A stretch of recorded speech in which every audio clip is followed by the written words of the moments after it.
This is one where I thought the thumbnail looked really good and the premise of the video was really, really good. So this is a video by someone by the name of Casey, and it says the game trapped in Call of Duty.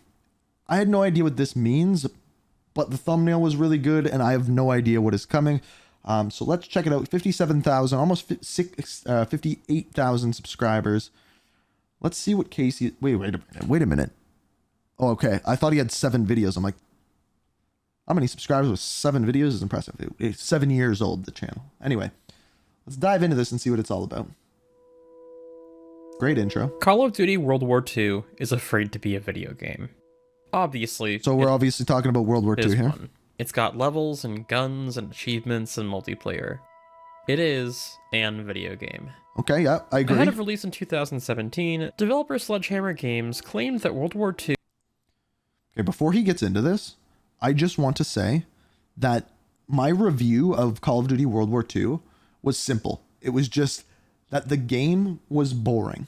That was it. That's all I said. I'm like, there was nothing wrong with this game. I just found it boring. Now, let's hear what he has to say. 2 would be both a return to form after years of much maligned futuristic settings, and a brief new step for the franchise. A game unafraid of the heavy subject matter most shy away from. Yes, ready agreed. to push the AAA shooter into a more mature, genuine niche. But come launch... Oh yes, the 30-second train incident. It might even be longer than 30 seconds. World War II doesn't imitate the spirit of classic Call of Duty at all. In fact, it doubles down on many of the things for which the previous few entries were often criticized. The game is poorly written, suffocatingly linear, and dumbed down so severely that I'm certain a juvenile chimpanzee could roll credits on at least Hardened. And as pitifully generic as the name World War II is, it's hard to argue that the game deserved anything more. Because Call of Duty World War II is every war movie, show, and game you've ever watched or played, just done significantly worse. Visual fidelity aside, there is nothing new here. Nothing worth seeing for yourself. I don't know about that. Well, almost nothing. Who sent you? Herr Spiegel. Good. Whatever happens, once you Very make the curious trade, what he's going to say here. Maintain possession of the briefcase at all times. This was a cool mission. This far. I'll be damn sure I'm going to finish it. Taking place about halfway through World War II's campaign, Liberation is set in the heart of occupied Paris.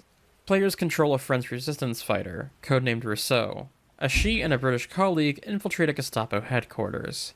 Rousseau assumes the false identity of Gerda Schneider, a German administrative aide allegedly sent to deliver important papers to the man. I love that he's just focusing on an individual mission here. In charge.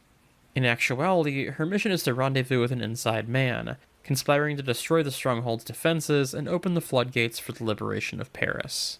To this end, the player is thrust into a situation in which the Nazis are rarely depicted. This is actually very, very similar to the KGB mission in Cold War, now that I think about it. At rest, at play, or on the upper floors, going about their official business, paying Rousseau no mind save for cursory checks of her falsified papers. The player is generally free to roam the building, eavesdropping on casual conversation, lifting keys and evidence, and optionally aiding French prisoners. But at all times, they must still act natural, making sure to keep their story straight when questioned, remembering details of their phony assignment and which German officers it concerns. Sollte eigentlich alles in Ordnung sein. Sie müssen hier neu sein. Dieses Treppenhaus ist nur für Offiziere. Zu wem wollen Sie? That's not English. Polizeiführer Heinrich. Der Wachmann in der Empfangshalle meinte, ich soll diese Treppen nehmen. Herr Heinrich muss befohlen haben, die Haupttreppe zu schließen. Gehen Sie. I remember being enthralled with Liberation when I first played it. The concept of a deep-cover World War II espionage game was a compelling one, and after my weekend rental was over, I found myself thinking about it way more often than any other aspect of the game. But unfortunately, Liberation is still part of Call of Duty World War II, and like the rest of it, the level suffers from being designed for an audience that, among other things, is currently asleep. Even though your cover story is spoon-fed to you, Tell me the passphrase. I don't know if I agree with this. Berlin. accessible at any time, and challenged solely in the form of 50-50 multiple choice questions, True. failing the mandatory checks doesn't... So yeah, this is where the KGB mission differs from this mission. This mission, if you answered incorrectly, you would just like get shot or fail the mission. in the KGB mission, if you did something incorrectly, you had to do something else. It was better Create a fail designed. state or really affect much at all. It simply alters one line of dialogue before whisking you along as if you'd answered correctly. Beeilen Sie sich, Weidebel, ich bin in Eile. Natürlich, mein Herr. Sie können weiter, Fräulein Schneider. Meanwhile, going the extra mile and exploring off the beaten path isn't actually rewarded. The prisoners you can help are never heard from again. You can't warn your informant that he's been made, and no plans are laid for what Rousseau will do when the doors go boom.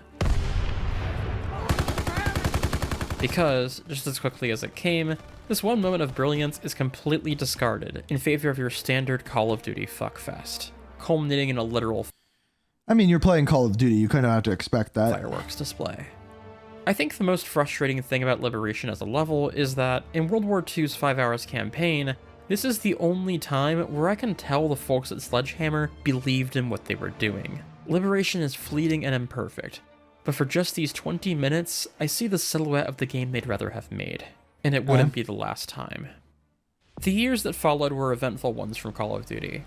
2018's Black Ops 4 saw Treyarch's I'm curious if they mentioned Vanguard here, because Vanguard's campaign blew. series continue its divisive detour down the sci-fi route. And you're not going to notably convince me foregoing a otherwise. campaign in favor of Battle Royale.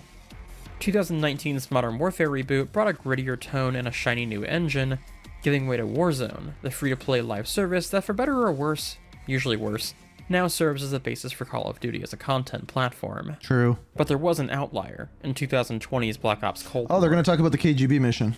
Treyarch and Raven Software's soft reboot brought Black Ops back down to earth, returning to the historical themes and political intrigue for which the first two campaigns were so beloved. Cold War largely takes place in 1981, closer to the original game thematically, but mechanically, it's easier compared to Black Ops 2, with its optional side missions and events that can be influenced by player decisions.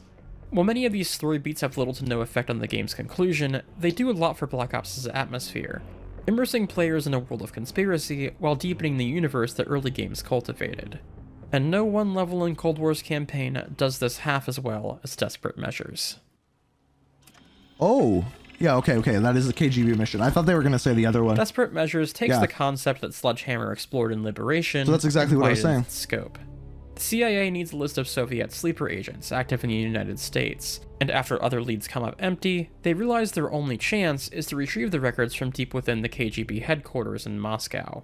So they call upon Soviet officer Dmitry Belikov, the KGB's head of security, and also a mole serving the Americans. All Belikov has to do is get Adler and Bell past security. It Belikov was also the same person that flew them to Yemen should town. be a simple task. Let the I believe. Americans in via the basement, secure them some uniforms, voila. Problem is, the KGB knows there's a traitor in their midst, and after a meeting with Gorbachev, all personnel have their keys to that area of the building revoked. All personnel except for one General Charkov. The player is thus set free in the Lubyanka building, free to roam, eavesdrop, and Such a plot. good mission. There are 4 avenues to acquiring a bunker key. You can get your hands on a blank key card and reprogram it to match Charkov's. I never or did you that can one. frame him as the mole and swipe his card as he's arrested. Of course, you can always choose to kill Charkov for his key card. I did that either one. striking him down yourself or convincing a political prisoner to get his And I hands did that dirty on one. your behalf. Most of these options give the player a bit of freedom as to how they're accomplished. On a basic level, the player can choose whether they act lethally, non-lethally, or simply avoid being spotted at all.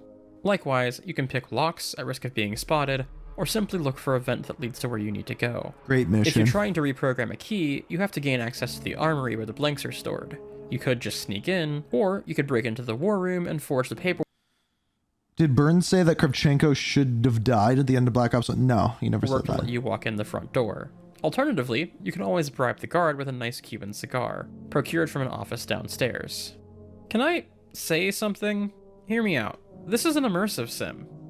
Obviously, it's a dumbed down, overly simplified, and heavily scripted version of an MSim, but Yeah. the inspiration is there. If Desperate Measures was made for any context other than being a one-time distraction from... it could be something really special. But all good things must come to an end. And once Belikov reaches the basement, it's back to business as usual. Yeah, that's true.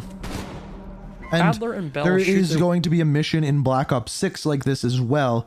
where you go into the CIA black site underneath the Gala after you've infiltrated that. But apparently, throughout the rest of that mission, you can do it sneakily until like the very end where you have to escape. Way to the vault and all the way back to the streets of Moscow. Belikov is apprehended off screen and promptly rescued by the Americans on their way out.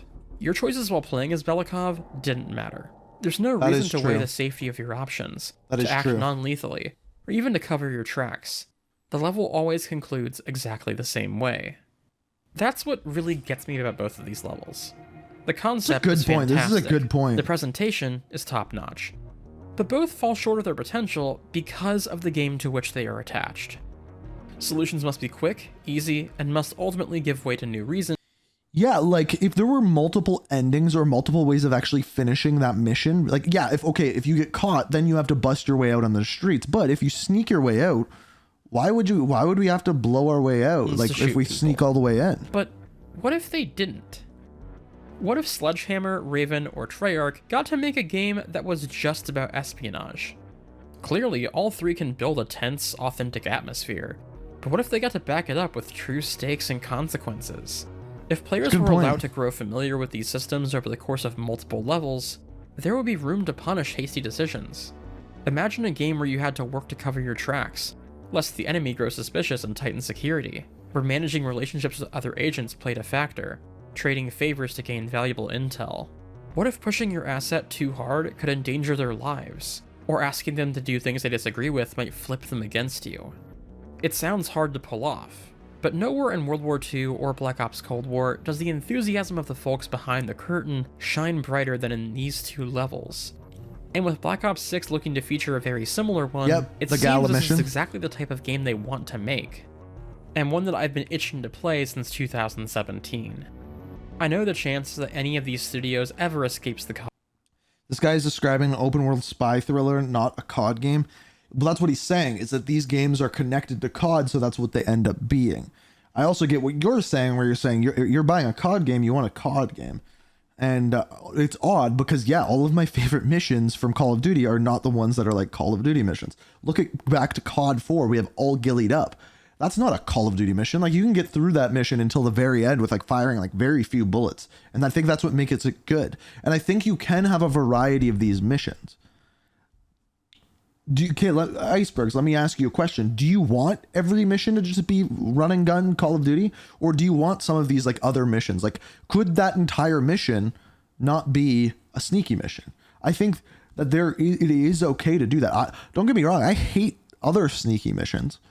But done in the right context, they're really well done. And I like to have the option to do that. COD Mines is slim to none, but I hope with all my heart that one day they'll get to make it happen. I promised y'all a Q&A. What are you looking forward to at Tokyo Game Show?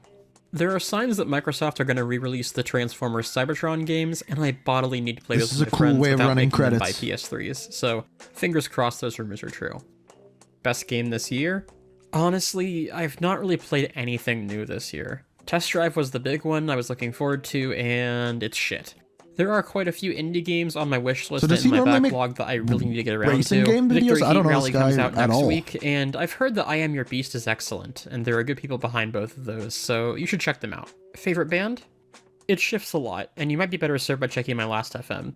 But for the last few months, I've not been able to get enough of Death from Above 1979. Grungiest, horniest dance punk you've ever heard. Link in the description. Best overpriced bottled water.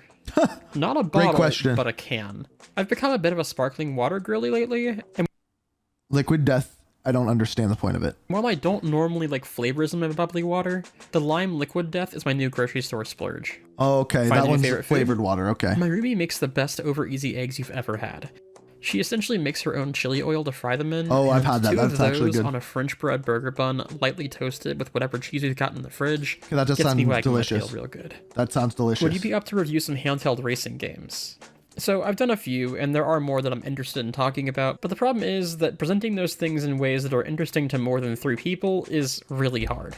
The only obvious one is the whole, haha, look how shit this is approach, and I'm trying to steer away from that. I've got a couple of ideas, but nothing I'm ready to share just yet.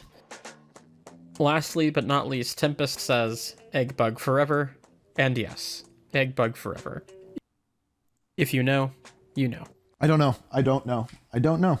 Anyway, good video. I like the kind of retrospective look at this mission. It's cool. Check it out. His channel name is Casey with a K, Kacey. And as always, the videos are linked down in the description. But